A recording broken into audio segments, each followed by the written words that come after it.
देश में कोरोना संकट के बीच प्रधानमंत्री नरेंद्र मोदी और अमेरिकी राष्ट्रपति जो बाइडेन के बीच बातचीत हुई। दोनों नेताओं के बीच वैक्सीन के कच्चे माल और दवाइयों को लेकर चर्चा हुई। बातचीत के बाद पीएम मोदी ने ट्वीट कर सहयोग के लिए अमेरिकी राष्ट्रपति का आभार जताया। इससे पहले जो बाइडेन ने ट्वीट कर कोरोना के खिलाफ लड़ाई में भारत की मदद का भरोसा दिलाया था। अमेरिकी राष्ट्रपति ने ट्वीट किया कि महामारी की शुरुआत में जब हमारे अस्पतालों पर भारी दबाव था, उस समय भारत ने अमेरिका के लिए जिस तरह सहायता की थी, उसी तरह भारत की जरूरत के समय में मदद करने के लिए हम प्रतिबद्ध हैं। कोरोना के बढ़ते खतरे को रोकने के लिए महाराष्ट्र में लगाई गई सख्त पाबंदियों का असर दिख रहा है। महाराष्ट्र में कोरोना संक्रमण के मामले में बड़ी गिरावट देखी गई। बीते 24 घंटे में महाराष्ट्र में कोरोना के 48,700 केस सामने आए, जबकि 524 लोगों की मौत हो गई। एक दिन में प्रदेश में कोरोना के 71,000 से ज्यादा मरीज ठीक हुए हैं। राजधानी मुंबई में भी एक दिन में कोरोना संक्रमितों की संख्या घटी है। मुंबई में 24 घंटे में कोरोना के 3,876 नए केस सामने आए और 70 लोगों की मौत हो गई। दिल्ली में कोरोना से मौत के बढ़ते आंकड़े चिंता बढ़ाते जा रहे हैं। 24 घंटे में दिल्ली में कोरोना से 380 लोगों की मौत हो गई, जो एक दिन में दिल्ली में कोरोना से मरने वालों का सबसे बड़ा आंकड़ा है। उधर दिल्ली में कोरोना के 20,201 नए केस सामने आए हैं, जबकि 24 घंटे में 22,000 से ज्यादा लोग ठीक हुए। यूपी में बीते 24 घंटे में कोरोना के 33,574 नए केस सामने आए हैं, जबकि कोरोना के चलते 249 लोगों की मौत हो गई। लखनऊ में कोरोना के सबसे ज्यादा 4,566 नए मरीज मिले हैं। हालांकि राहत की बात यह है कि लखनऊ में 6,000 से ज्यादा मरीज ठीक हुए हैं, जबकि पूरे प्रदेश में ठीक होने वाले मरीजों की संख्या 26,500 से ज्यादा है। उधर दिल्ली से सटे गाजियाबाद में कोरोना के 370 नए केस सामने आए, तो वहीं नोएडा में 655 नए मरीज मिले और 15 लोगों की जान चली गई। बढ़ते कोरोना के केस को देखते हुए नोएडा मेट्रो ने बड़ा फैसला लिया है। अब नोएडा में कर्फ्यू वाले यानी शनिवार और रविवार को मेट्रो नहीं चलेगी। कोरोना के केस बढ़ने के बाद नोएडा में मेट्रो संचालन के समय में बदलाव किया गया था, लेकिन अब वीकेंड पर मेट्रो नहीं चलेगी। यूपी के मुख्यमंत्री योगी आदित्यनाथ ने कहा है कि कुछ लोग अफवाह फैलाकर लोगों को डराने की कोशिश कर रहे हैं। उत्तर प्रदेश के अस्पतालों में बेड, ऑक्सीजन, रेमडेसिविर इंजेक्शन, दवाइयों की कोई कमी नहीं है और न ही कमी आने दी जाएगी। योगी आदित्यनाथ ने कहा है कि कोरोना के दौर में जमाखोरी और कालाबाजारी करने वालों पर सख्त कार्रवाई की जा रही है।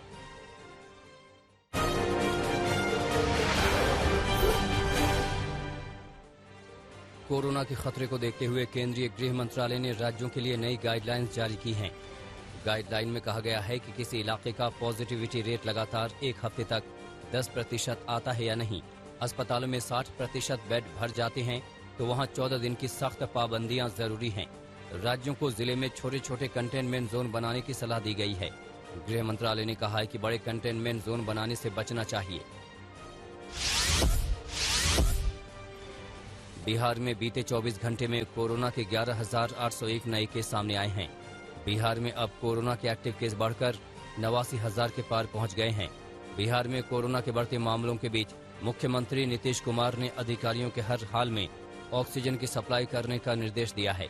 अधिकारियों के साथ बैठक में नीतीश कुमार ने कहा कि दवाइयों के साथ साथ ऑक्सीजन की पर्याप्त उपलब्धता रखी जाए, ताकि मरीजों को किसी तरह की दिक्कत न हो। इसके साथ नीतीश कुमार ने सरकारी और निजी अस्पतालों में बेड बढ़ाने के भी निर्देश दिए हैं। कर्नाटक में कोरोना के 29,744 नए केस सामने आए और 201 लोगों की जान चली गई। इस बीच कोरोना वायरस की ताज़ा लहर से जूझ रहे कर्नाटक ने 2 हफ्ते के लिए लॉकडाउन जैसी पाबंदियां लगाने का ऐलान किया है। मुख्यमंत्री बीएस येदियुरप्पा ने ऐलान किया है कि राज्य में दिल्ली और महाराष्ट्र से भी तेजी से कोरोना फैल रहा है। ऐसे में 14 दिनों के लिए कर्फ्यू लगाया जा रहा है। कर्नाटक में ये सख्त पाबंदियां आज रात से लागू हो जाएंगी। पंजाब में बढ़ते कोरोना के मामलों के बीच सूबे में अब हर रोज लॉकडाउन रहेगा। पंजाब की कैबिनेट में डेली लॉकडाउन का फैसला लिया गया है। राज्य के मुख्यमंत्री अमरिंदर सिंह ने बताया है कि सूबे में कोरोना के मामले तेजी से बढ़ रहे हैं, इसलिए अब रोज शाम 6 बजे से सुबह 5 बजे तक लॉकडाउन रहेगा। वहीं शुक्रवार से राज्य में वीकेंड लॉकडाउन भी लागू रहेगा। शुक्रवार शाम 6 बजे से सोमवार सुबह 5 बजे तक लॉकडाउन रहेगा। इस दौरान उन्होंने लोगों से बेवजह घर से बाहर न निकलने की अपील की है। उत्तराखंड में एक दिन में कोरोना के केस फिर 5000 के पार पहुंच गए। बीते 24 घंटे में उत्तराखंड में कोरोना के 5058 नए केस सामने आए हैं, जबकि कोरोना के चलते 67 लोगों की जान चली गई। राज्य में सबसे ज्यादा 2034 केस राजधानी देहरादून में आए हैं। वहीं हरिद्वार में 1000 से ज्यादा नए कोरोना के मरीज मिले।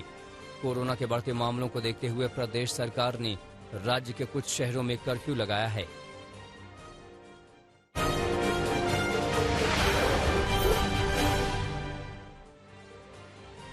देश में जारी कोरोना संकट के बीच राहुल गांधी ने फिर केंद्र सरकार पर हमला बोला है। राहुल गांधी ने केंद्र सरकार पर कोरोना के आंकड़े छिपाने का आरोप लगाया। राहुल गांधी ने ट्वीट किया कि रोजगार और विकास की तरह केंद्र सरकार कोरोना का असली डेटा भी जनता तक नहीं पहुंचने दे रही। महामारी ना सही, महामारी का सच तो नियंत्रण में कर ही लिया गया। इसके अलावा राहुल गांधी ने देश में सभी का मुफ्त वैक्सीनेशन भी करने की मांग की। दिल्ली के सीएम अरविंद केजरीवाल ने फिर वैक्सीन के अलग अलग दामों को लेकर सवाल उठाए हैं। केजरीवाल ने दिल्ली में सभी के लिए फ्री वैक्सीनेशन का ऐलान किया और बताया कि राज्य सरकार ने 1.34 करोड़ वैक्सीन का ऑर्डर किया है। इसके साथ अरविंद केजरीवाल ने कहा है कि वैक्सीन निर्माताओं को केंद्र, राज्य और प्राइवेट अस्पतालों को एक ही दाम में वैक्सीन देनी चाहिए। सभी के लिए वैक्सीन के अलग अलग दाम सही नहीं हैं। कोरोना वैक्सीन को लेकर जारी विवाद के बीच केंद्र सरकार ने बड़ी पहल की है। सूत्रों के मुताबिक केंद्र सरकार ने सीरम इंस्टीट्यूट और भारत बायोटेक से वैक्सीन की कीमतें कैसे कम हों, इसकी संभावनाएं तलाशने को कहा है। खबर है कि सरकार की इस अपील के बाद भारत बायोटेक अपनी वैक्सीन की कीमत को कम करने पर भी विचार कर रहा है। भारत बायोटेक ने 2 दिन पहले ही कोवैक्सीन के रेट तय किए थे, जिसके तहत निजी अस्पतालों के लिए कोवैक्सीन के दाम 1200 रुपए और राज्यों के लिए 600 रुपए तय किए गए हैं। देश भर में कोरोना के बढ़ते संक्रमण के बीच सरकार का कहना है कि अब समय आ गया है कि हमें घर पर रहते हुए भी मास्क लगाने की जरूरत है। नीति आयोग के सदस्य वी.के. पॉल ने कहा कि ये समय किसी को भी घर पर बुलाने का नहीं है।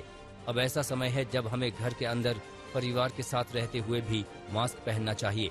हालांकि डॉक्टर वी.के. पॉल ने लोगों से डर न फैलाने की अपील की है। उन्होंने कहा कि इससे हालात सुधरने की बजाय और बिगड़ सकते हैं। स्वास्थ्य मंत्रालय ने कोरोना संकट के बीच रेमडेसिवियर दवा की जमाखोरी पर भी चिंता जताई है।